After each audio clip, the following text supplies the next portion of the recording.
ಅಮಿತ್ ಶಾ ಅವರಿಗೆ 6 ಕ್ಷೇತ್ರಗಳ ಒಳ ಏಟು ಟೆನ್ಷನನ್ನು ಜಾಸ್ತಿ ಮಾಡ್ತಾ ಇದೆ. ಅವರಿಗೆ ಸುಮಾರು 6 ಕ್ಷೇತ್ರಗಳಲ್ಲಿ ಬಿಜೆಪಿಗೆ ಒಳ ಏಟು ಬೀಳಬಹುದು ಅಂತ ಅಮಿತ್ ಶಾ ಅವರಿಗೆ ಅದೇ ಟೆನ್ಷನ್. ಅಂದರೆ ಈ ಬಾರಿ ಸಾಕಷ್ಟು ವಲಯದಲ್ಲಿ ಕೇಳಿಬರ್ತಿರ್ತಕ್ಕಂಥ ಮಾತು, ಟಿಕೆಟ್ ಸೆಲೆಕ್ಷನ್ ಕಾರಣಕ್ಕೇನೆ ಬಿಜೆಪಿ 6ರಿಂದ 10 ಕ್ಷೇತ್ರಗಳನ್ನು ಕಳ್ಕೊಳ್ಬಹುದು ಅಂತ.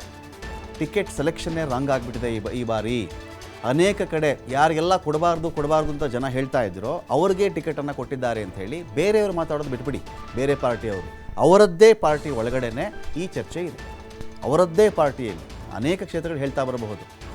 ಬೆಂಗಳೂರು ನಾರ್ತ್ ಬಗ್ಗೆನೂ ಮಾತಾಡಬಹುದು, ಚಿಕ್ಕಬಳ್ಳಾಪುರ ಬಗ್ಗೆ ಕೂಡ ಮಾತಾಡಬಹುದು, ಈ ಕಡೆ ನಾವು ತುಮಕೂರು ಬಗ್ಗೆನೂ ಮಾತನಾಡಬಹುದು, ಉತ್ತರ ಕನ್ನಡ ಜಿಲ್ಲೆ ಬಗ್ಗೆನೂ ಮಾತನಾಡಬಹುದು. ಈ ಥರ ನೀವು ಹೇಳ್ತಾ ಹೋದರೆ, ಲೆಕ್ಕ ಹಾಕ್ಕೊಂಡು ಹೋದರೆ ಸುಮಾರು 6ರಿಂದ 10 ಕ್ಷೇತ್ರಗಳಲ್ಲಿ ಬಿ ಜೆ ಪಿಗೆ ಬೇರೆಯವ್ರು ಸೋಲಿಸೋದು ಬೇಕಾಗಿಲ್ಲ, ಅವರದ್ದೇ ಪಾರ್ಟಿ ಒಳಗಿನ ಏಟುಗಳೇ ಸಾಕು ಅಂತ.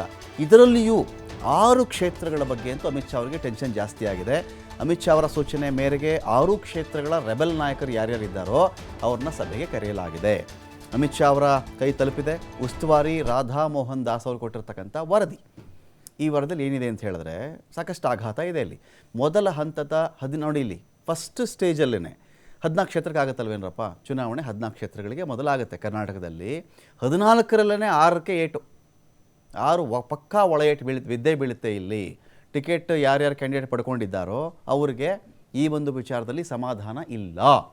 ಪಾರ್ಟಿಯವ್ರಿಗೆ ಸಮಾಧಾನ ಇಲ್ಲ, ಕಾರ್ಯಕರ್ತರಿಗೂ ಸಮಾಧಾನ ಇಲ್ಲ, ಬೂತ್ ಮಟ್ಟದಲ್ಲೂ ಸಮಾಧಾನ ಇಲ್ಲ, ದೊಡ್ಡ ಲೀಡ್ರ್ಗಳಿಗೂ ಸಮಾಧಾನ ಇಲ್ಲ, MLAಗಳಿಗಂತೂ ಮೊದಲೇ ಇಲ್ಲ. ಅನೇಕ ಕಡೆಗಳಲ್ಲಿ ಒಳ ಏಟಿನ ಭೀತಿ ಇದೆ ಅವರಿಗೆ.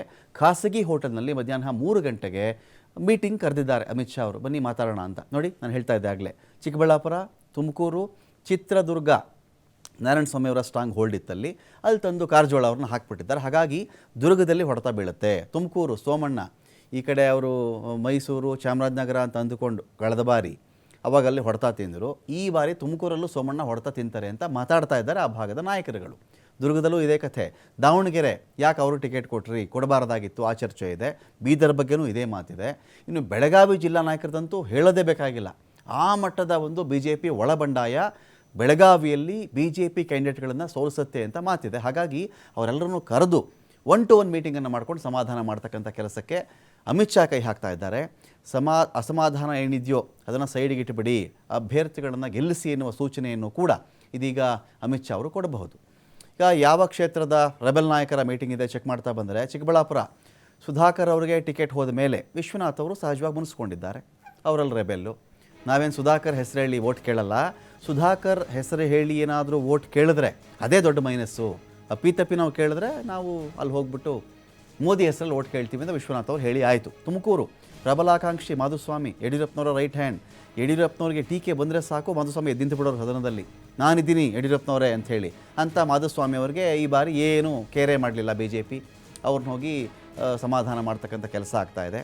ಚಿತ್ರದುರ್ಗ ಅಂತ ಬಂದರೆ ಗೋವಿಂದ ಕಾರಜೋಳ, ಇವರಿಗೆ ಟಿಕೆಟು, ಗೋವಿಂದ ಕಾರಜೋಳ ಅವರಿಗೆ ದುರ್ಗದ ಟಿಕೆಟ್ ಯಾಕಪ್ಪ ಕೊಟ್ರಿ ಅಂತ ಹೊಳಲ್ಕೆರೆ ಚಂದ್ರಪ್ಪ ಅವರಿಗೆ ಅಸಮಾಧಾನ ಇದೆ, ಅವ್ರದ್ದೊಂದು ಬಂಡಾಯ ಇದೆ.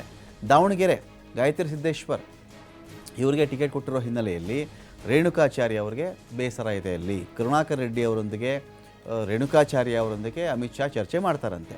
ಬೀದರಲ್ಲಿ ತುಂಬ ವಿರೋಧ ಇತ್ತು. ಭಗವಂತ ಖೂಬಾ ಬಹಿರಂಗ ಸಭೆಯಲ್ಲೇ ಯಾವುದೇ ಕಾರಣಕ್ಕೂ ಖೂಬಾಗೆ ಟಿಕೆಟ್ ಕೊಡಕೂಡ್ದು ಅಂತ ದೊಡ್ಡ ಮಟ್ಟದ ಬಂಡಾಯ ಇತ್ತು. ಈಗ ಇದೇ ಶೋಭಾ ಕರಂದ್ಲಾಜೆ ಅವರಿಗೆ ಚಿಕ್ಕಮಗಳೂರಲ್ಲಿ ಆಯ್ತಲ್ಲ, ಗೋ ಬ್ಯಾಕ್ ಶೋಭಾ ಕರಂದ್ಲಾಜೆ ಅಂತ, ಇಂಥದ್ದೇ ಗೋ ಬ್ಯಾಕ್ ಖೂಬಾ ಅಂತ ಅಲ್ಲೂ ಕೂಡ ಆಯಿತು. ಸೊ 4 ಶಾಸಕರು ಜಿಲ್ಲೆಯಲ್ಲಿ ರೆಬೆಲ್ ಆಗಿದ್ದಾರೆ. ಶೈಲೇಂದ್ರ ಬೆಲ್ದಾಳೆ, ಶರಣು ಸಲಗಾರ್, ಪ್ರಭು ಚೌಹಾಣ್ ಅವರೊಂದಿಗೆ ಮೀಟಿಂಗ್ ಇದೆ. ಬೆಳಗಾವಿ ಶೆಟ್ಟರ್ ಸ್ಪರ್ಧೆ. ಈ ಬೆಳಗಾವಿಗೂ ಶೆಟ್ಟರ್ಗೂ ಏನ್ರಿ ಸಂಬಂಧ?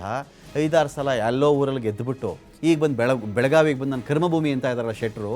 ಯಾವ ಆ್ಯಂಗಲಿಂದ ಬೆಳಗಾವಿಗೆ ಶೆಟ್ಟರ್ ಅವ್ರದ್ದು ಕರ್ಮಭೂಮಿ ಆಗೋಯ್ತು? ಶೆಟ್ಟರ್ ಹೇಗೆ ಬೆಳಗಾವಿನ ಕರ್ಮಭೂಮಿ ಅಂತ ಕರೆದ್ರು? ಎಲ್ಲಿ ಸ್ಪರ್ಧೆ ಮಾಡ್ತಾರೋ ಅದೇ ಕರ್ಮಭೂಮಿ. ಈಗ ಹೊಸ ಡೈಲಾಗ್ ಶುರುವಾಗ್ಬಿಟ್ಟಿದೆ ಈಗ, ನನ್ನ ಕರ್ಮಭೂಮಿ, ಜನ್ಮಭೂಮಿ, ಆ ಭೂಮಿ ಈ ಭೂಮಿ ಅಂತ. ಬೆಳಗಾವಿ BJP ನಾಯಕರಂತೂ ಇದು ಯಾವ ಥರದಲ್ಲಿ ಇದು ಕರ್ಮಭೂಮಿ ಆಯ್ತಪ್ಪ ಅಂತ ಅವರವರೇ ಮಾತಾಡ್ಕೊಳ್ತಾ ಇದ್ದಾರೆ. ರಾಜ್ಯಸಭಾ ಮೆಂಬರ್ ಈರಣ್ಣ ಕಡಾಡಿ, ಮಾಜಿ ಶಾಸಕ ಅನಿಲ್ ಬೆನಕೆ, ಮಾಜಿ MLC ಮಹಾಂತೇಶ್ ಕವಟಗಿ ಮಠ ಇವರೆಲ್ಲರೊಂದಿಗೂ ಕೂಡ ಇದೇ ವಿಚಾರಕ್ಕೆ ಸಂಬಂಧಪಟ್ಟಂತೆ ಅಮಿತ್ ಶಾ ಅವರು ಚರ್ಚೆ ಮಾಡುವವರಿದ್ದಾರೆ.